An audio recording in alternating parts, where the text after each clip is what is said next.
Welcome to right concept class. आज बच्चों हम लोग बात करने जा रहे हैं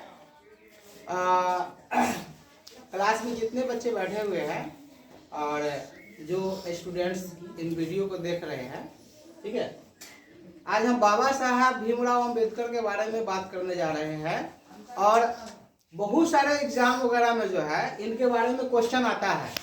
क्योंकि ये बहुत महान व्यक्ति रहे हैं हमारे देश के, समझ लो कि बहुत महान व्यक्ति रहे हैं। क्यों महान रहे हैं? तो इन्होंने क्या किया पता है आप लोगों को? भारत का जो कानून है, संविधान के जो लिखित संविधान जो है वह कौन लिखे थे? बाबा साहब भीमराव अम्बेडकर। याद रखना।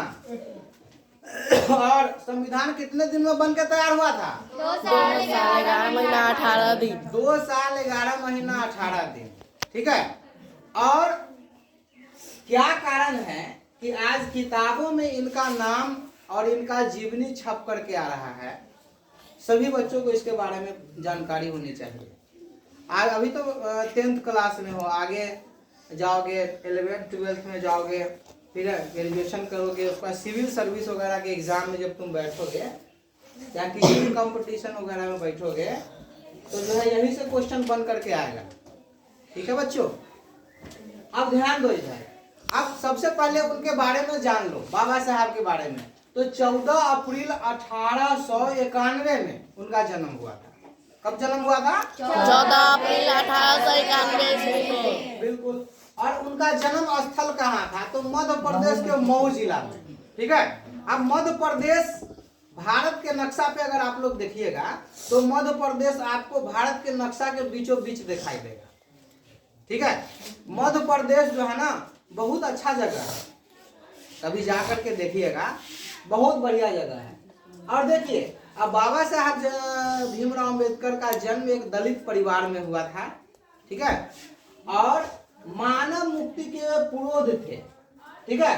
और वह चाहते थे कि हमारे समाज में जो फैली बुराइयां हैं, छुआछूत है ना, स्त्रियों के प्रति भेदभाव, मजदूरों को सम्मान नहीं मिलना, इस सब के विषय में वो बराबर आवाज उठाते रहे, ठीक है। मतलब दलित परिवार में उनका जन्म हुआ था, ठीक है। तो हमेशा से दलितों के लिए, दलितों पर हो रहे अत्याचारों के विरुद्ध जो है उनका आवाज बुलंद होता था, ठीक है। उस समय की बात है जब भारत आजाद नहीं हुआ था, उस समय की बात है। हमारे समाज में जो है भेदभाव, छुआछूत बहुत फैला हुआ था, ठीक है। तो कहीं ना कहीं से बाबा साहब भीमराव अम्बेडकर जो है इसके विरोधी बनकर के सामने आए, ठीक है। अब बाबा साहब भीमराव अम्बेडकर ही विरोधी क्यों बने? और भी दलित परिवार के और भी लोग रहे होंगे, तो वे क्यों नहीं बने? सवाल है कि वे क्यों नहीं बने। तो बाबा साहब भीमराव अम्बेडकर इसलिए इस पर आवाज उठाए क्योंकि वो पढ़े लिखे थे, सही गलत का पहचान था, ठीक है। ह्यूमन राइट्स के बारे में उनको बहुत जानकारियां थी। अब स्वाभाविक है अगर आप पढ़ लिख लीजिएगा या कोई भी दलित का बच्चा अगर पढ़ लिख लेगा तो स्वाभाविक है अपनी राइट्स के बारे में जानेगा, है नहीं। तो वही बाबा साहब भीमराव अम्बेडकर थे, पढ़े लिखे थे, समझदार थे। और एक बात जान लीजिए, बहुत इंपॉर्टेंट बात है, एग्जाम वगैरह में आता रहता है। हम लोग सिविल सर्विस वगैरह का एग्जाम देते हैं, अभी 17th बीपीएससी होने वाली है, उसके लिए हम लोग प्रिपरेशन कर रहे हैं, तैयारी कर रहे हैं, ठीक है। तो हम लोगों को समझ लीजिए कि किताबी जानकारी लगभग है, लेकिन आप लोगों को पढ़ा रहे हैं तो थोड़ा सा बुक्स देखना जरूरी होता है, क्योंकि गलत ना हो जाए। क्योंकि अगर हम गलत पढ़ाएंगे तो आप लोग भी गलत सीख लीजिएगा। तो ओवर कॉन्फिडेंस नहीं करते हैं, बुक्स का कभी कभी हम हेल्प ले लेते हैं। तो क्या है ना कि बाबा साहब भीमराव अम्बेडकर जो है वह उनके जीवन में 3 ऐसे पुरुष हुए जिससे वे प्रभावित थे, जिनको बहुत मतलब उनके बातों पर अमल करते थे। तो कौन कौन से थे आप लोगों को मैंने भी लिखवाया है। कौन कौन से थे? तो देखिए, कबीर थे, महात्मा बुद्ध थे और ज्योतिबा फूले थे, ठीक है। ज्योतिबा फूले थे। अब देखो, ध्यान दो इधर। तो बच्चों, ये तो उनकी शिक्षा दीक्षा रही। और एक बात जान लीजिए, उस जमाने में वे कहाँ, पहले तो गए न्यूयॉर्क, अमेरिका में जो स्थित है, न्यूयॉर्क गए थे और पढ़ने के लिए। भाई तुम लोग सोचो कि दलित परिवार का बच्चा, गरीब परिवार का बच्चा न्यूयॉर्क कैसे चला गया पढ़ने। तो स्वाभाविक है कि वो पढ़ने में तेज थे, तो उनसे जो है बड़ौदा के नरेश एक थे, वो प्रभावित हुए, ठीक है। और उनके माध्यम के द्वारा, उनके द्वारा जो है प्रोत्साहन मिला और पढ़ने के लिए हम सबसे पहले कहाँ गए, न्यूयॉर्क गए, अमेरिका में स्थित है। बहुत सारे बच्चों को जानकारी नहीं रहती है तो वो गलत मार के चले आते हैं एग्जाम में। तो पहले गए न्यूयॉर्क, उसके बाद गए लंदन, और वहां से पढ़ करके बहुत बड़े वकील थे वे, बहुत बड़े वकील, ठीक है। वहां से पढ़ करके अपने भारत में आए और भारत में हो रहे अत्याचार, अंग्रेजों का अत्याचार, प्लस में अंदर अंदर ही जो है जो बात नहीं करो बच्चों, बात क्यों करते हो, अंदर अंदर ये पिछड़े समाज दलित के खिलाफ, दलित के लिए आवाज उठाना शुरू किए, दलित के लिए आवाज उठाना शुरू किए। महात्मा गांधी से उनका बराबर अनबन चलता रहता था, ठीक है। महात्मा गांधी के जो दिशा निर्देश होते थे उसमें वो बहुत सारे दिशा निर्देश जो है इनको पसंद नहीं होता था, ठीक है। और चूंकि महात्मा गांधी बहुत बुद्धिजीवी व्यक्ति थे, बहुत बुद्धिजीवी थे, ठीक है। अब सोच लो कि बिना लड़ाई मार काट के भारत को आजाद करवा दिया। सोच लो दिमाग कितना उनका रहा होगा। उससे पहले भारत कब आजाद हुआ, 15 अगस्त 1947 को भारत आजाद हुआ, ठीक है। उससे पहले 1857 में एक बहुत बड़ा विद्रोह छिड़ा था, बहुत बड़ा विद्रोह मंगल पांडे के नेतृत्व में। हाँ, अंग्रेज जो अपने देश में जो है शासन चलाया, हमारे देश में अंग्रेज जो शासन चलाया तो हम लोग उसका सपोर्ट किए, तब वो जाकर के यहाँ शासन चलाया। इंग्लैंड से बहुत सारी सैनिक नहीं उठा करके ले आया, यहाँ के सैनिक को अंग्रेज के पास औकात नहीं था जो भारत के सैनिक को भारत में राज स्थापित कर लेता।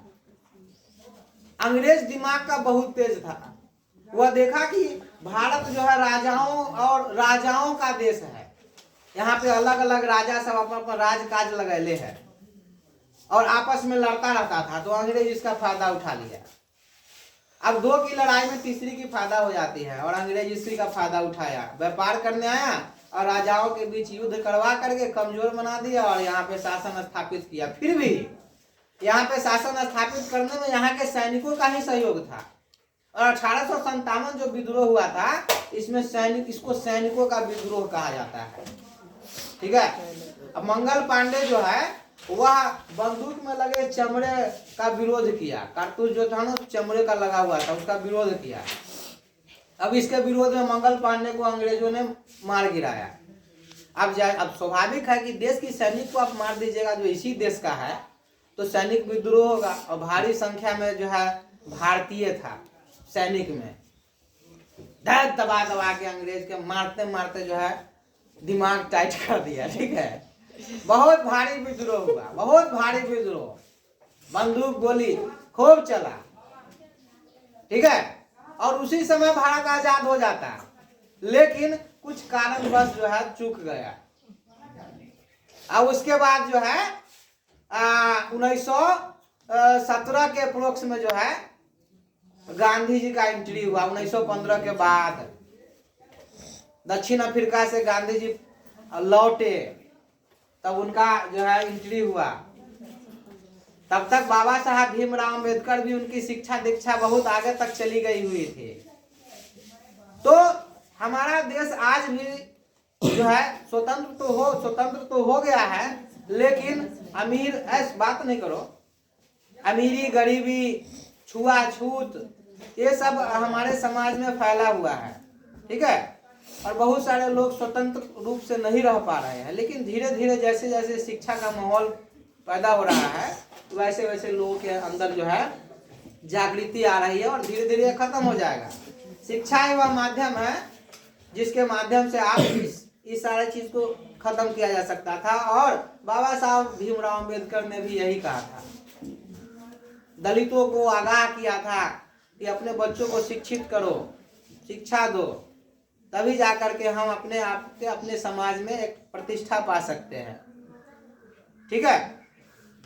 अब देखिए अब गोलमेज सम्मेलन की मैं बात कर रहा हूं। तो बाबा साहब भीमराव अंबेडकर, अब देखो अंग्रेज बहुत चालाक था। अंग्रेज बाबा साहब भीमराव अंबेडकर को पकड़ा। अब देखा कि यही बंदा है जो फिर से जो है फूट पैदा करेगा। तो हिंदू मुस्लिम राज लड़ा करके अंग्रेज अपना सत्ता को स्थापित किया हुआ था। अब इससे उसका दाल नहीं गला। मुसलमान जो है, मुसलमान और हिंदू में बहुत एकता था। ठीक है। भारत जो आजाद हुआ और भारत में एकता है, भारत में सभी धर्म के लोग रहते हैं और हिंदू मुसलमान का शुरू से एकता रहा है भारत में। लेकिन अंग्रेजों के कुरीतियों के कारण भारत का विभाजन हुआ। खैर वो बाद में बताएंगे, बहुत सारा लंबा चैप्टर है। लेकिन आज भी मुसलमान, भारतीय मुसलमान अपने भारत के लिए मर मिटने के लिए तैयार होते हैं। ऐसी बात नहीं है। वो चंद गद्दार लोग होते हैं, वो तो सभी धर्मों में पाया जाता है जो किसी भी चीज का विरोध करते हैं। ठीक है। तो अंग्रेज देखा कि भाई अब हिंदू मुस्लिम एक है, तो अब जो है ना छुआछूत जाति पाति को लेकर के आवाज उठाना शुरू किया और पकड़ा किसको? तो किसको? भीमराव अंबेडकर को। देखा कि भीमराव अंबेडकर साहब जो है, चूंकि दलित के बहुत बड़े नेता थे।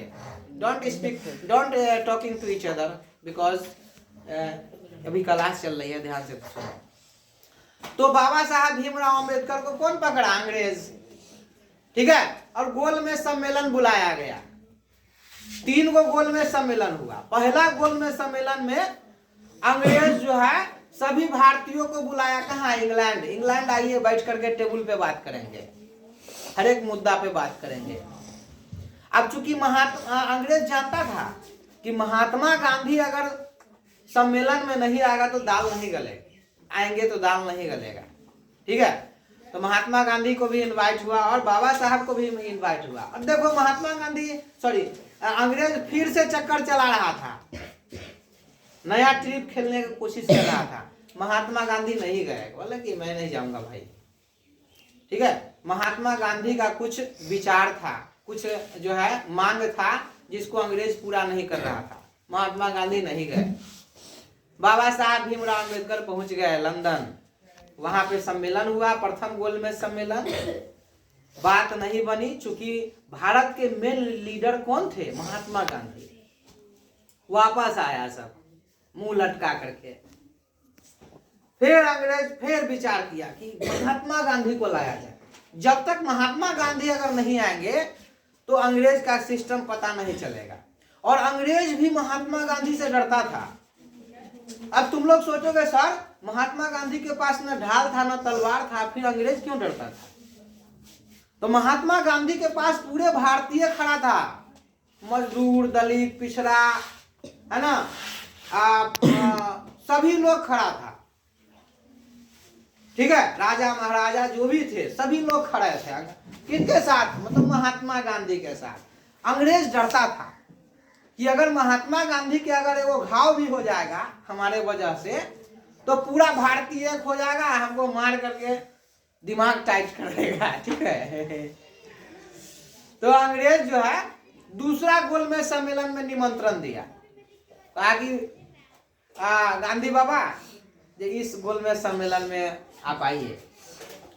तो वहां का जो था मेन लीडर था चर्चिल महोदय, उनका नाम था विंस्टन चर्चिल था। ठीक है। तो दूसरा गोलमेज सम्मेलन में जो महात्मा गांधी गए थे, तो महात्मा गांधी जो थे अपने सभ्यता संस्कृति को ऊपर रखते थे। ठीक है। महात्मा गांधी जो थे धोती कुर्ता खराम ये सभी पहनते थे।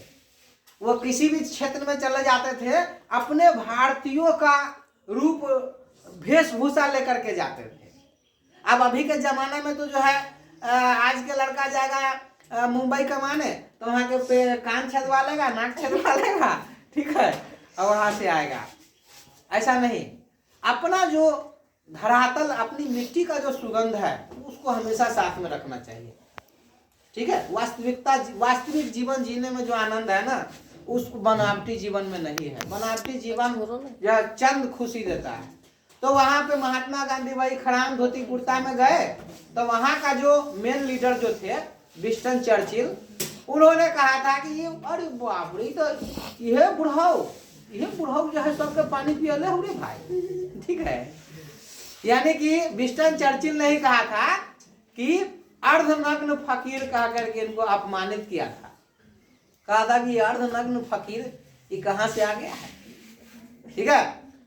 तो उस दूसरे गोलमेज सम्मेलन में भी बाबा साहब भीमराव पधारे थे, लेकिन बात नहीं बनी।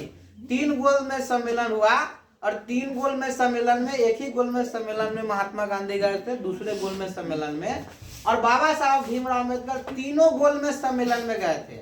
और तीनों गोलमेज सम्मेलन में बाबा साहब भीमराव अम्बेडकर क्यों गए थे? क्योंकि बाबा साहब भीमराव अम्बेडकर उम्मीद करते थे अंग्रेजों से कि हमारे दलितों का जो भारत में अत्याचार हो रहा है उस पे आप कुछ कीजिए। और यह बात महात्मा गांधी को पसंद नहीं था और महात्मा गांधी और बाबा साहब भीमराव अम्बेडकर में इसीलिए नहीं बनता, ठीक है। उसके बाद वहां से जब लौटे तो बाबा साहब भीमराव अम्बेडकर पहुंच गए महात्मा गांधी के पास और कहे अपने दलितों का जो दुखड़ा है वो उनके बीच रखे कि सर आप जो है बाबा साहब महात्मा गांधी जी आप इस तरह के विचार विमर्श इस पे रखिए ताकि जो है इसको ठीक किया जा सके। तो महात्मा गांधी भी इस बात को समझते थे कि दलित पे अत्याचार हो रहा है, ये बात सही है। तो महात्मा गांधी जी ने यह विचार रखा कि ठीक है आपके बात को समझा जाएगा, लेकिन आप हिंदू हैं, अब ऐसा नहीं कि आपको एक अलग दर्जा दे दिया जाएगा दलितों का, इससे हमारा देश बट जाएगा और फिर से अंग्रेज आ जाएगा, फिर से जैसे पहले राजा महाराजाओं का युद्ध करवा के आया और फिर से अंग्रेज अपना जो है सत्ता को मजबूत कर लेगा। इस बात को बाबा साहब भीमराव अम्बेडकर ने समझा और मान गए, बोले ठीक है तो कुछ तो इस पर करिए। तो उस समय जो है एक आरक्षण नीति लागू हुई, ठीक है, जिसमें दलितों को आरक्षण दिया गया, ठीक है। एक सीट मतलब कुछ सीट दिया गया चुनाव के लिए कि आपको भी कुछ जो है राजनीतिक सत्ता में कुछ अधिकार दिया जाएगा, तभी से जो है दलित को जो है कुछ अधिकार प्राप्त है, ठीक है। समझ गया ना कि दलितों को अधिकार क्यों प्राप्त है, तो कहीं ना कहीं से यही बात उसमें फिट बैठता है, समझ गया। तब जाकर के भारत में एकता हुआ। देखो महात्मा गांधी सर कितना मतलब समझदार थे, ठीक है, समझ गया ना कितना समझदार थे, अंग्रेजों का बात नहीं माने। वो जानते थे कि ये फिर जो है दलित और जो है ये सब बांटने के चक्कर में है। फिर जाकर के बाबा साहब भीमराव अम्बेडकर को भी समझ में आया, अब तब जाकर के हमारा देश एक हुआ। आज भी हिंदू मुस्लिम सिख ईसाई सब है आपस में भाई भाई। आप लोग 8वां के किताब में पढ़े हुईएगा, अनेकता में एकता। पेड़ की डाली देखते हैं अलग अलग रहता है, लेकिन वो है क्या, एक ही डाली का निकला हुआ है ना, एक ही पेड़ का डाली है। इसलिए हम लोगों को जो है एकता बना करके रखना चाहिए। चंद लोग जो होते हैं वह सांप्रदायिकता फैला करके और अपना अधिकार करने के चक्कर में होते हैं। इसलिए कहते हैं कि सभी वर्ग के लोग अगर शिक्षित हो जाएंगे, पढ़े लिखे हो जाएंगे, तो गद्दार नेताओं को दाल गलाने का मौका नहीं मिलेगा। बहुत सारा नेता लोग चाहता है, हम वीडियो में बोल रहे हैं लोगों को खराब लगेगा, बहुत सारे नेता लोग चाहता है कि अशिक्षित हमेशा अशिक्षित रहे ताकि उसको जो है वोट दे सके। अगर अशिक्षित शिक्षित हो जाएगा, समझदार हो जाएगा, तो अच्छे प्रतिनिधि का चुनाव करेंगे। अब अच्छे प्रतिनिधि का अगर चुनाव कर लेंगे तो देश का विकास होने लगेगा। समझ गए ना। बहुत बहुत धन्यवाद।